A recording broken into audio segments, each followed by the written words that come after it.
سلسلہ ہدایت، قرآن، سنت اور اہل بیت علیہم السلام میں خوش آمدید۔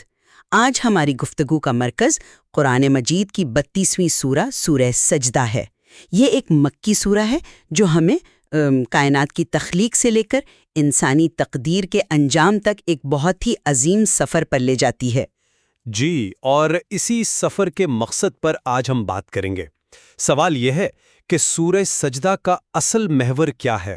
میرا موقف یہ ہے کہ یہ سورہ بنیادی طور پر قرآن کی عظمت اور اس کے ربانی ہونے پر آپ کہہ لیں کہ ناقابل تردید دلائل قائم کرتی ہے۔ یہ کائنات اور انسان کی تخلیق کو خدا کی سب سے بڑی نشانیوں کے طور پر پیش کرتی ہے تاکہ کتاب پر ایمان مضبوط ہو۔ جبکہ میں سمجھتا ہوں کہ یہ نشانیاں خود مقصد نہیں ہیں، بلکہ ایک آئینہ ہے۔ سورہ کا اصل زور انسان کے باطنی سفر، اس کی روحانی ذمہ داری اور اس کے تخلیقی مقصد کو اجاگر کرنا ہے۔ مطلب کتاب ایک نقشہ ہے، لیکن اصل کہانی انسان کے سفر ہے۔ بہت خوب۔ تو آئیے سورے کی ابتدائی آیات سے اس گفتگو کا آغاز کرتے ہیں۔ یہ براہ راست کتاب کے تعارف سے ہی شروع ہوتی ہیں۔ بسم اللہ الرحمن الرحیم، الف لام میم۔ اس کتاب کا نازل کیا جانا، جس میں کوئی شک نہیں، تمام جہانوں کے پروردگار کی طرف سے ہے۔ کیا وہ کہتے ہیں کہ اس یعنی نبی نے اسے خود گھڑ لیا ہے؟ نہیں، بلکہ یہ آپ کے رب کی طرف سے حق ہے، تاکہ آپ ایک ایسی قوم کو خبردار کریں جن کے پاس آپ سے پہلے کوئی خبردار کرنے والا نہیں آیا، شاید کہ وہ ہدایت پا جائیں۔ یہاں آغاز ایک چیلنج سے ہوتا ہے۔ الف لام میم جیسے حروف مقطعات یہ بتاتے ہیں کہ یہ عظیم کتاب انہی حروف سے بنی ہے جو تم استعمال کرتے ہو، مگر تم ایسا کلام بنا نہیں سکتے۔ پھر ایک دو ٹوک اعلان ہے، لا ریب فیہ، اس میں شک کی کوئی گنجائش ہی نہیں۔ یہ براہ راست قرآن کی الہی حیثیت کو قائم کرتا ہے۔ لیکن اگلی ہی آیت اس کے مقصد کو واضح کرتی ہے، لِتُنذِرَ قَوْمًا مَا أَتَاهُم مِّن نَذِيرٍ، تاکہ آپ اس قوم کو ڈرائیں جن کے پاس کوئی ڈرانے والا نہیں آیا۔ یہ نقطہ مجھے ہمیشہ سوچنے پر مجبور کرتا ہے۔ قرآن تو کہتا ہے کہ کوئی امت نذیر کے بغیر نہیں رہی، تو پھر اس آیت کا کیا مطلب ہے؟ کیا یہ خدا کی طرف سے ایک طویل خاموشی تھی؟ اور اگر ایسا ہے تو کیا اس دور کے لوگوں کے لیے جواب دہی کا معیار مختلف تھا؟ یہ ایک بہت اہم سوال ہے، اور پہلی نظر میں ایسا لگتا ہے کہ یہ دونوں باتیں ایک دوسرے سے ٹکرا رہی ہیں، لیکن مفسرین نے واضح کیا ہے کہ یہاں تضاد نہیں ہے۔ اس سے مراد عرب کی وہ مخصوص قوم ہے جس میں حضرت اسماعیل علیہ السلام کے بعد ایک طویل عرصے تک کوئی صاحب شریعت نبی براہ راست مبعوث نہیں ہوا تھا۔ یقیناً اللہ کی حجت کسی نہ کسی صورت میں ہمیشہ قائم رہتی ہے، لیکن ایک واضح اور بڑی دعوت کا ظہور ایک عرصے سے نہیں ہوا تھا۔ یہ آیت دراصل اس قوم پر نبی اکرم صلی اللہ علیہ وآلہ وسلم کی بعثت کی اہمیت اور ضرورت کو اجاگر کرتی ہے۔ میں اس تاریخی وضاحت کو تسلیم کرتا ہوں، لیکن میرا زور اس کے روحانی پہلو پر ہے۔ یہ آیت صرف ایک تاریخی خلا کو بیان نہیں کر رہی، بلکہ ایک روحانی پیاس کی طرف اشارہ کر رہی ہے۔ جب ایک طویل عرصے تک آسمان سے براہ راست رہنمائی نہ آئے تو معاشرہ جس فکری اور اخلاقی بنجرپن کا شکار ہو جاتا ہے قرآن اس کا علاج بن کر آیا۔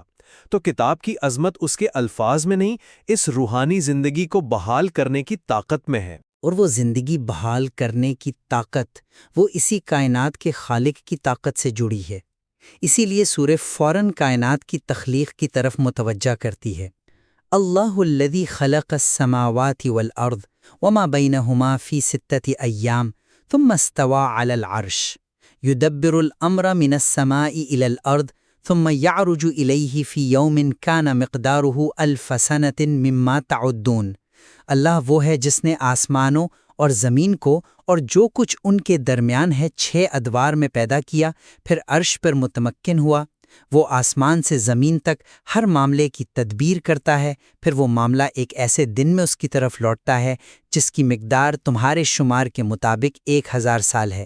دیکھیں، یہاں 6 دن سے مراد 6 ادوار ہیں جو تخلیق کے تدریجی مراحل کو ظاہر کرتے ہیں۔ یہ اللہ کی قدرت، اس کے علم اور حکمت کی دلیل ہے۔ اور پھر 1000 سال والے دن کا ذکر جو ہمارے وقت کے تصور کو چیلنج کرتا ہے، یہ سب دلائل ہیں کہ جس ذات کی قدرت اور منصوبہ بندی اتنی وسیع ہے، اس کی نازل کردہ کتاب بھی اتنی ہی عظیم و شک سے بالاتر ہے۔ یہی میرا نقطہ نظر تھوڑا مختلف ہے۔ مجھے لگتا ہے کہ اس تدریجی تخلیق میں ایک اور گہرا سبق ہے۔ خدا تو کن کہتا اور کائنات بن جاتی، لیکن اس نے ایک مرحلہ وار عمل اپنایا۔ شاید یہ ہمارے لیے ایک پیغام ہے کہ عظیم چیزیں وقت، صبر اور ایک منظم منصوبے کے تحت وجود میں آتی ہیں۔ یہ کائنات کی تخلیق سے زیادہ خود ہمارے لیے تعمیر اور ترقی کا ایک ماڈل ہے، اور 1000 سال کا دن یہ صرف خدا کے وقت کی برتری نہیں دکھاتا، بلکہ یہ ہماری اپنی محدودیت کا احساس دلاتا ہے کہ جس حقیقت کو ہم سمجھتے ہیں وہ کل حقیقت کا ایک چھوٹا سا حصہ ہے۔ آپ نے کائنات کے اس عظیم منظرنامے کو انسان کے لیے ایک سبق قرار دیا، اور دلچسپ بات یہ ہے کہ سورہ بھی فوراً اسی طرف آتی ہے، کائنات کی وسعتوں سے براہ راست انسان کی اپنی ذات کی گہرائیوں میں۔ الذی احسن کل شیء خلقہ وبدأ خلق الانسان من طین ثم سواہ ونفخ فیہ من روحہ۔ وہ ذات جس نے جو چیز بھی بنائی بہترین بنائی، اور اس نے انسان کی تخلیق کی ابتدا مٹی سے کی، پھر اسے درست کیا اور اس میں اپنی روحوں میں سے پھونکا۔ یہاں انسان کی تخلیق کے دو رخ واضح ہیں۔ ایک طرف اس کا آغاز مٹی اور حقیر پانی سے ہے، جو اس کی مادی حیثیت کی عاجزی کو ظاہر کرتا ہے۔ دوسری طرف نفخ فیہ من روحہ، یعنی اس میں اپنی روح میں سے پھونکا کا غیر معمولی اعلان ہے۔ یہ اضافت تشریفی ہے، یعنی ایک ایسی عظیم روح جسے خدا نے اپنی طرف منسوب کر کے شرف بخشا۔ یہ انسان کا امتیاز ہے۔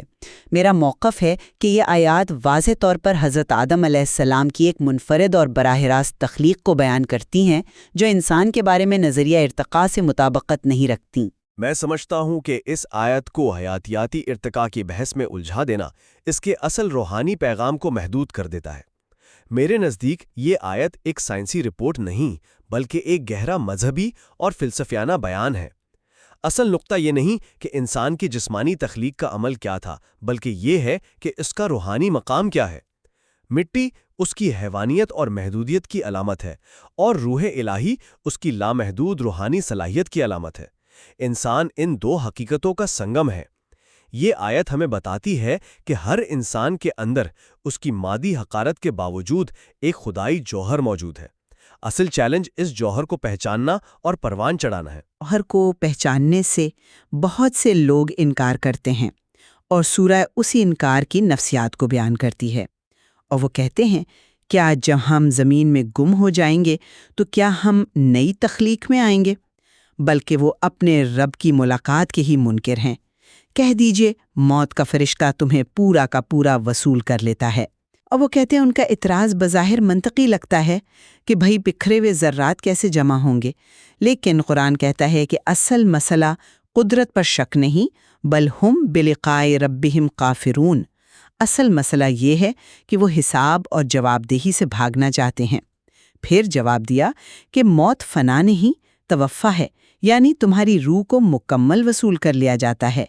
جسم تو صرف ایک لباس تھا، تمہاری اصل شخصیت محفوظ رہتی ہے۔ اور یہیں انکار کی اصل وجہ سامنے آتی ہے۔ یہ فکری انکار نہیں بلکہ اخلاقی فرار ہے۔ وہ آخرت کا انکار اس لیے نہیں کرتے کہ وہ اسے ناممکن سمجھتے ہیں، بلکہ اس لیے کرتے ہیں کہ اگر آخرت سچ ہے تو انہیں اپنی آج کی زندگی بدلنی پڑے گی۔ یہ مستقبل کا انکار جو ہے، حال کو اپنی مرضی کے مطابق جینے کا ایک بہانہ ہے۔ جب قرآن کہتا ہے کہ اگر ہم چاہتے تو سب کو جبراً ہدایت دے دیتے، تو یہ اسی اختیار کی اہمیت کو واضح کرتا ہے۔ ایمان کی قدر اسی میں ہے کہ وہ حساب کے خوف اور اپنی خواہشات پر قابو پانے کی جد و جہد کے بعد حاصل ہو۔ بالکل، اور اسی جد و جہد کا نتیجہ مومن اور فاسق کے درمیان ایک واضح فرق پیدا کرتا ہے، جس کا نقشہ سورہ آگے کھینچتی ہے۔ انما یؤمن بآیاتنا الذین اذا ذکروا بها خروا سجدا وهم لا يستكبرون تتجافى جنوبهم عن المضاجع يدعون ربهم خوفا وطمعا۔ ہماری آیات پر تو بس وہ لوگ ایمان لاتے ہیں کہ جب انہیں وہ یاد دلائی جاتی ہیں تو سجدے میں گر پڑتے ہیں اور تکبر نہیں کرتے۔ ان کے پہلو بستروں سے الگ رہتے ہیں، وہ اپنے رب کو خوف اور امید سے پکارتے ہیں۔ مومن کی پہچان عاجزی، رات کی عبادت اور اللہ کے خوف اور امید کے درمیان جینا ہے، اور ان کے اجر کے بارے میں فرمایا، کوئی نہیں جانتا کہ ان کی آنکھوں کی ٹھنڈک کے لیے کیا کچھ چھپا کر رکھا گیا ہے۔ یہ اجر بھی ان کی عبادت کی طرح پوشیدہ اور عظیم ہے۔ جو بات مجھے یہاں متاثر کرتی ہے وہ یہ ہے کہ مومن کی تمام صفات کا تعلق اس کے باطن اور اس کے ذاتی عمل سے ہے۔ سجدہ کرنا، رات کو اٹھنا، خوف اور امید محسوس کرنا، یہ سب گہرے ذاتی تجربات ہیں۔ اس سے یہ ظاہر ہوتا ہے کہ ایمان اپنی اصل میں کوئی عوامی نمائش نہیں بلکہ خالق کے ساتھ ایک خفیہ، ایک ذاتی تعلق ہے۔ اور آیت 21 میں جب چھوٹے عذاب یعنی دنیاوی مصائب کا ذکر آتا ہے تو وہ بھی اسی تعلق کا حصہ ہیں۔ وہ سزائے نہیں بلکہ غفلت سے جگانے والی پکار ہیں تاکہ انسان آخرت کے بڑے عذاب سے پہلے اپنے رب کی طرف لوٹ آئے۔ یہ مشکلات بھی دراصل رحمت کا ایک انداز ہیں۔ اپنے باطنی کیفیت کی بات کی اور سورہ اپنے اختتام پر اسی باطنی کیفیت کو قیادت اور رہبری کی بنیاد قرار دیتی ہے۔ حضرت موسیٰ علیہ السلام اور بنی اسرائیل کا ذکر کرنے کے بعد ایک آفاقی اصول بیان کیا گیا۔ وَجَعَلْنَا مِنْهُمْ أَئِمَّةً يَهْدُونَ بِأَمْرِنَا لَمَّا صَبَرُوا وَكَانُوا بِآيَاتِنَا يُوقِنُونَ 24۔ اور ہم نے ان میں سے پیشوا بنائے جو ہمارے حکم سے ہدایت کرتے تھے جب انہوں نے صبر کیا اور وہ ہماری آیات پر یقین رکھتے تھے۔ امامت اور قیادت کی دو شرائط، صبر اور یقین، یہ اس سورہ کا نچوڑ ہے۔ تمام دلائل، تخلیق کائنات کا بیان، انسان کا سفر، سب کا مقصد انسان کو اس مقام تک لانا ہے جہاں وہ صبر اور یقین کی بنیاد پر ہدایت کا مینار بن سکے۔ یہ واقعی اس سورے کا کلائمیکس ہے۔ یہ پورے انسانی سفر کا خلاصہ ہے۔ انسان کا سفر مٹی سے شروع ہوا، روح الہی سے اسے شرف ملا، اور اس سفر کا کمال یہ ہے کہ وہ صبر اور یقین جیسی باطنی خوبیوں کے ذریعے امامت کے منصب تک پہنچ جائے۔ صبر اسے مشکلات میں ثابت قدم رکھتا ہے اور یقین اسے تاریکی میں راستہ دکھاتا ہے۔ یہ صرف بنی اسرائیل کے اماموں کی کہانی نہیں، یہ ہر اس فرد اور قوم کے لیے ایک فارمولہ ہے جو دنیا میں مثبت تبدیلی لانا چاہتی ہے۔ قیادت طاقت، دولت یا ذہانت سے نہیں بلکہ صبر اور یقین کی گہرائی سے پیدا ہوتی ہے۔ تو خلاصہ یہ ہے کہ سورہ سجدہ قرآن کی حقانیت کو کائنات اور انسان کی تخلیق کے دلائل سے ثابت کرتی ہے۔ یہ ہمیں یاد دلاتی ہے کہ ایمان، عمل صالح اور عاجزی ہی کامیابی کا راستہ ہے، جبکہ تکبر اور آخرت کا انکار تباہی کی طرف لے جاتا ہے۔ اور میں یہ کہوں گا کہ یہ سورہ ان دلائل کو استعمال کر کے انسان کو اس کے اپنے روحانی سفر کا مسافر بناتی ہے۔ یہ اسے اس کی پستی یعنی مٹی اور اس کی بلندی یعنی روح الہی یاد دلا کر ایک بامقصد زندگی کی دعوت دیتی ہے۔ یہ صرف عقائد کا مجموعہ نہیں بلکہ کردار کی تعمیر کا ایک مکمل نقشہ ہے جس کی منزل صبر اور یقین کے ذریعے قیادت کے مقام تک پہنچنا ہے۔ بلا شبہ یہ دونوں زاویے مل کر ہی سورہ سجدہ کی مکمل تصویر پیش کرتے ہیں۔ ایک طرف خدا کی نشانیاں ہیں اور دوسری طرف ان نشانیوں پر انسان کا رد عمل۔